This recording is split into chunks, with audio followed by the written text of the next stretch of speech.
एक बार माता पार्वती एक विचित्र दृश्य देख के बहुत हैरान हुई और उन्होंने शिव जी से प्रश्न पूछा।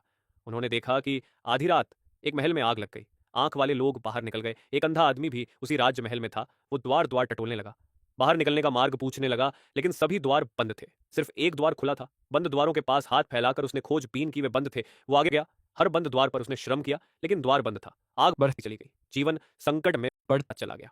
अंततः वह उस द्वार के निकट पहुंचा जो खुला था, लेकिन दुर्भाग्य, उस द्वार के पास उसके सिर में खुजली आ गई। वो अपनी खुजली खुजलाने लगा और उस द्वार के आगे निकल गया। फिर बंद द्वार थे, फिर वो बंद द्वार पर भटकने लगा।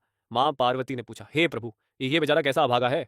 बंद द्वार पर श्रम किया, खुले द्वार पर चूक गया। शिव जी बोले, देवी, ये किसी राजमहल में घटी घटना नहीं है। जीवन के महल में रोज ऐसा ही घटता है। पूरे महल के जीवन में अंधकार है और आग है और एक ही द्वार खुला है और सब द्वार बंद है।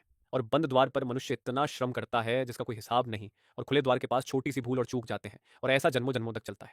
धन का द्वार है, यश का द्वार है, ये जीवन की आग के बाहर नहीं ले जाते और भीतर ले जाते हैं। बस एक द्वार है जीवन के आग लगे भवन के बाहर ले जाने का, और वो द्वार है ध्यान का। लेकिन वहां पर सिर में खुजली आ जाती है, पैर में कीड़ा काट लेता है और कुछ हो जाता है और मनुष्य चूक जाता है, और फिर बंद द्वार है। लेकिन अफसोस, शिव जी की इस महत्वपूर्ण बात पर भी किसी ने सब्सक्राइब नहीं किया।